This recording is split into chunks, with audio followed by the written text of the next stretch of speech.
checking in from Renown Regional Medical Center for this edition of the vlog. Definitely not a place that I've checked in from before, and well, unlikely that I'll check in from again. Those of you that have been with the vlog for the last month or so know why I am here, and pleased to announce the birth of my son. And something that is going to be a once-in-a-lifetime experience for me and my wife Debbie, and pleased to announce that all went smoothly. Baby was breached, so ended up having to schedule a C-section, so the whole going through hours of labor thing did not occur in this particular instance. It's going to be a little bit of a longer recovery for my wife as a result of the C-section, but we're able to schedule it, get it done, and everything went smoothly. So that part is good. If you're here just for the poker, by the way, of course, as I'm assuming most of you are, you can skip forward to this particular point in the video, and we'll have some hands for you there. But as far as my son, his name was one that really came down to a couple of things in terms of obviously us agreeing, my wife and I. She had a bunch of names that she had thrown out there that she liked. I had a couple of them that I was okay with. And the middle name is one that I had a little bit of fun with, much like my dad did back in 1984 when he bestowed upon me the middle name Paxton after his favorite singer Tom Paxton. So my son's name is Austin Clark Deach. Now Austin, there's not a lot of significance to it. It is a name that both my wife and I liked, and reminds me of my travels shooting Silver State sites, Austin, Nevada.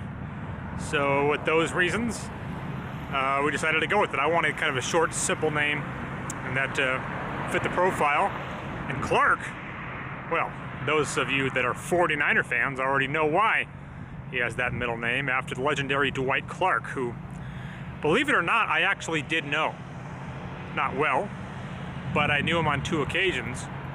My dad, Jim Deach, was director of player development and in charge of a lot of the big events at both the Grand Sierra Resort, then the Reno Hilton, and Fitzgerald's Reno back in the day. So it was Fitzgerald's in 2003, I believe it was, maybe 2004, when I watched Super Bowl 38 there.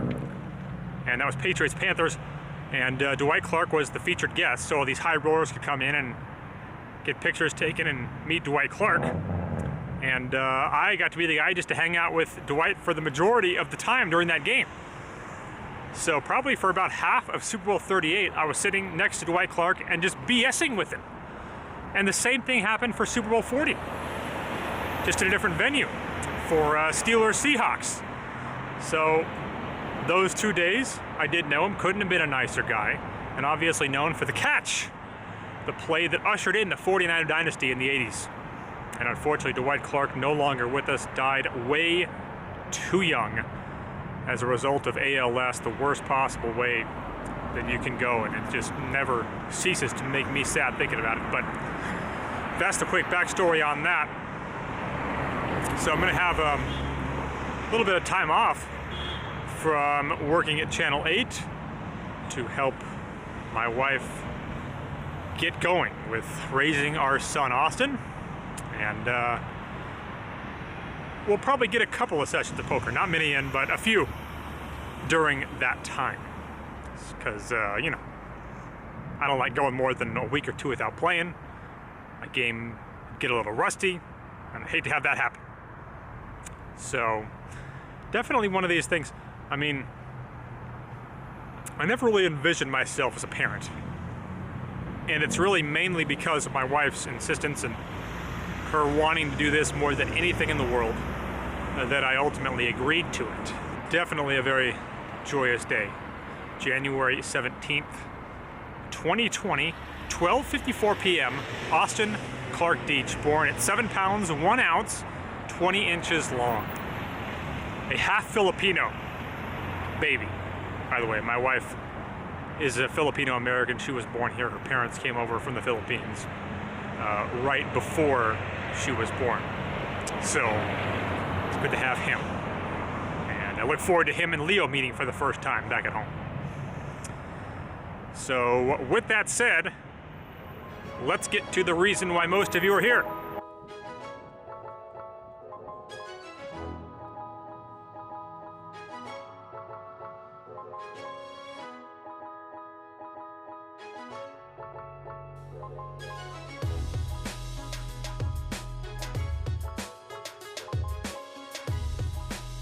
The games at Peppermill on Thursdays and Fridays tend to start off very OMC heavy when they begin at 1 p.m., and that changes as the night goes on. We sit down and I fold about every hand for the first hour until I pick up pocket aces under the gun. I raise to 20, and under the gun plus 2 makes the call, as does the small blind. So with 60 in the pot, the flop comes 10 Jack Queen with 2 diamonds. I bet out for half the pot, and plus 2 calls, leaving himself only 80 left. The small blind folds, so we go heads up to a turn, which comes an offsuit 8. I decide to put him all in for that 80, and he thinks about it but does not call. Next hand we get a limp, and I pick up ace queen in the hijack and make it 20. The big blind calls, as does the limper. So with 60 in again, it comes queen, 10, 9, rainbow, giving me top pair, top kicker. I bet 50. Given the players in the game, I was hoping that the big blind would call and the OMC limper would fold. Instead, it's the opposite. The turn is the 7 of diamonds. He checks, and I bet 65. He then announces 200.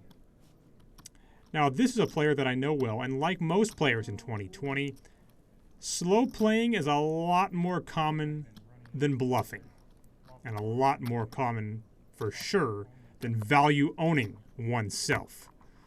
So with that in mind, I make the pretty quick decision to get away from the ace-queen.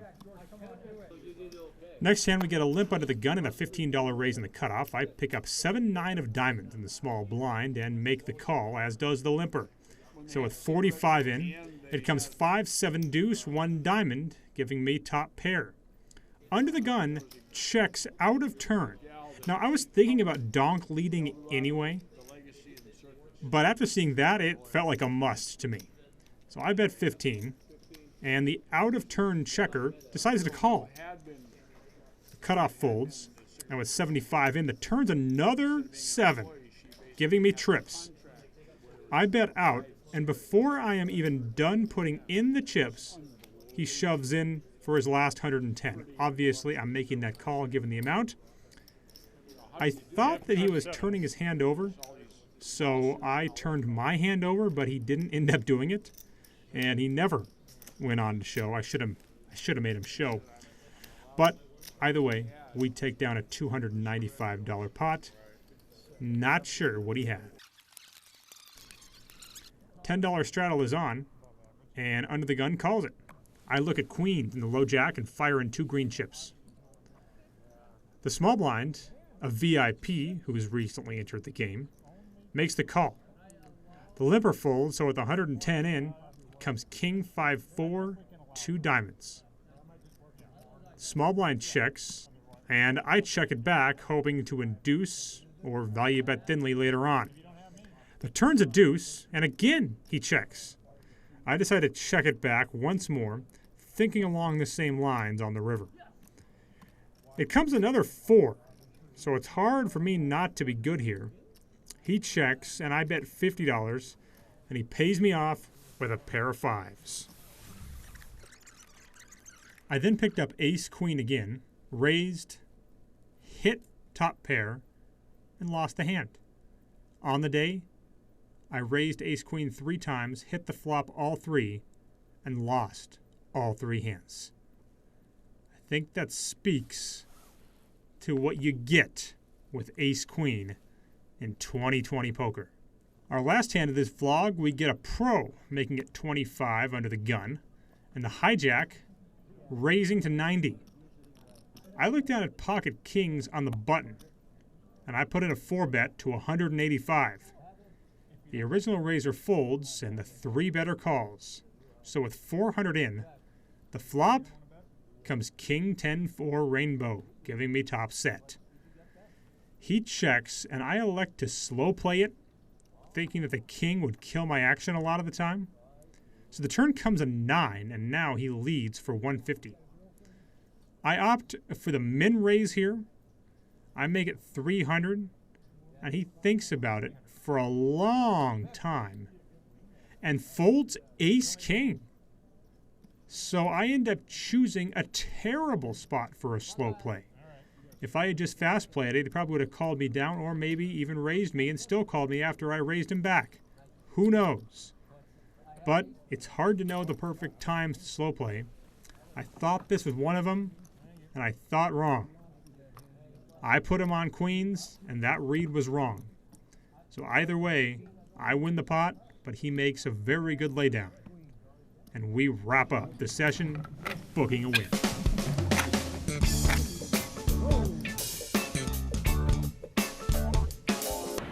All right, cashing out after a 5-hour plus session. I think 5 hours and 20 minutes or so. And as you can see, quite snowy here in Reno. Booking a win of $703. Now, unfortunately for me, the session before this, I lost over 800, but still a good win nonetheless. I know that it's going to be a challenge to get as many hours as I would like in with my son having been born, but the fact of the matter is, I didn't play full-time hours anyway, so I don't think it's going to be that hard for me to continue to get about 20 hours a week in. And I'm happy with that. I don't like falling too far below that because I think my game loses its sharpness, and I gotta believe if I went too far above that, it would lose its sharpness as well. So I think 20 hours is really that sweet spot where I want to keep it. As always, if you haven't hit the like button, hit the like button. If you haven't hit the subscribe button, we'll hit that too. And we are out of here, and we will see you next time.